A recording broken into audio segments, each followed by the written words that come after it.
What's up, cool cats? We're gonna hit upper body today, and we're gonna do it in 4 moves. So we're gonna do 3 of the moves that we've kind of already learned, and then we're just gonna add a move. So of course, do your warm-up first, warm up your body, dynamic warm-ups, kind of get your body ready for whatever you're about to do. So we're gonna start with push-ups, and then we're gonna go into a bent over row, and then we're gonna go into an overhead press, and then finally we're gonna finish with some curls, and that's gonna be the 4. And basically the rep ranges, I mean, we're gonna kind of keep them the same. It's gonna really depend on what kind of weight you have. If you have access to like different weights where you can choose, I definitely recommend you choose like a moderate to heavy weight, and then do anywhere from like 6 to 10 in the rep range, because that's going to be the rep range that's just going to help you build the most strength, and kind of it's just optimal for fat loss and building strength and things like that. Okay, so anyways, we're going to do our push-ups first, and push-ups we're just going to do 10. So work your way up though. So if you're at, remember we talked about in the beginning, just modifying everything, of course, so to where you're at. So if you're at an incline, then just do your 10 at an incline, and then if you can get a little bit lower, then just work your way down. If you can do it all the way to the ground, then cool, do it all the way to the ground, but just work wherever you're at and just try to get 10 reps in that space. And then as the weeks go on, you want to progress to a few more reps, but you don't want to be able, like if you're on an incline, you don't need to get to the point where you can do 30 on an incline to lower yourself. At that point, you know, really once you get to like a good solid like 15, 20 reps feel good, then you can slowly start lowering yourself down. And yes, the number of reps you can do are going to be lower, but you're going to be in a just a harder range of motion. So anyways, just like we did before, so hands directly underneath your chest, right? Elbows are slightly tucked in, so they're not going to be way out here, but they're also not going to be touching your sides. And then you're just going to lower your chest to the ground. And then that's going to be every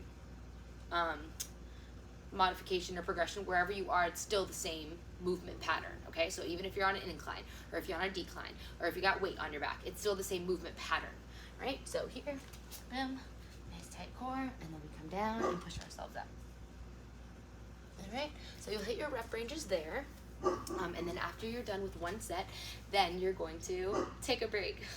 So take like 3-minute break, 2 to 3 minutes, just depending on how you feel, but fully recover and then do it again, and then fully recover and then do it again. All right, and then the next one we're gonna hit is some bent rows. So we went through them, of course, in a few weeks back, but same kind of concept. I know I showed you a single arm row, but this one we're going to do together. So it's literally the same concept, except you're going to have either 2 dumbbells or you're going to have a barbell, whatever you're comfortable using. You can use 2 kettlebells, you can use a backpack, whatever you have.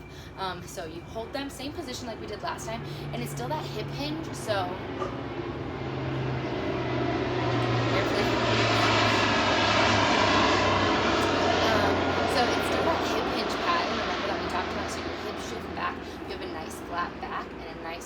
chest, and then you pull, so it's still that that hip hinge motion. So you make sure you want to hinge forward, butt back, so you don't want to just like drop your body down and you see that hump in my back and then just start rowing there. So engage your core, shift your hips back, hinge from the hips, stand up nice and tall, or sit your chest up nice and tall I should say, and then you pull the dumbbells back. 1, 2. So you always want to make sure that you let the weight kind of, it's not going to pull you down, but almost stretch the muscle that you're trying to work. That's going to really help with muscle building and really just contracting the muscle, is letting that stretch happen.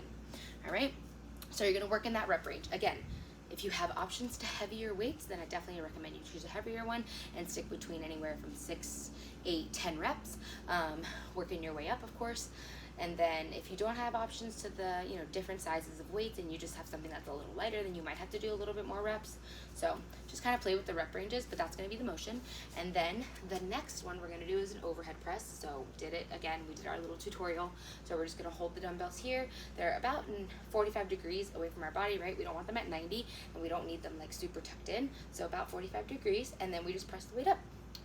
And press the weight up. Cool. So same thing, rep range is going to be the same. So the last one that I'm going to show you is a bicep curl, and we haven't done this one yet. So basically a bicep curl is kind of considered an accessory move. So the compound movements are your main movers, like your deadlift, your rows, your push-ups, your overhead presses, those are compound movements because they work more than one muscle group at a time. So whenever we're doing rows, you're hitting your biceps. Whenever you're doing presses, you're hitting your triceps, things like that. But you can always throw in, you know, 1 or 2 accessory moves. I wouldn't worry about making your entire workout an accessory workout, just really focus on the compound moves. But throwing 1 or 2 in at the end of any workout, you really just to emphasize a specific muscle group, is never a bad idea. So we're just gonna do alternating, stand feet hip width apart like always, curl here. Once you get to the top, then you kind of twist your wrist and then you stop and come back down. So turn, twist your wrist and come back down. So we want to make sure that your bicep is doing the moving. So basically once you get to here, you should stop. You shouldn't let your arm come all the way up here. So down, curl to here, and then bring it back down. Curl to here, and your elbows should stay in place whenever you're curling, okay? We don't want them like way up here. Should always be tucked in by your side, and then once you get to the squeeze point, then you can release it. Okay, so recap, push-ups, bent rows together, right? Overhead presses, and our bicep. Hope you enjoy, and of course, ask me any questions that you might have. Bye.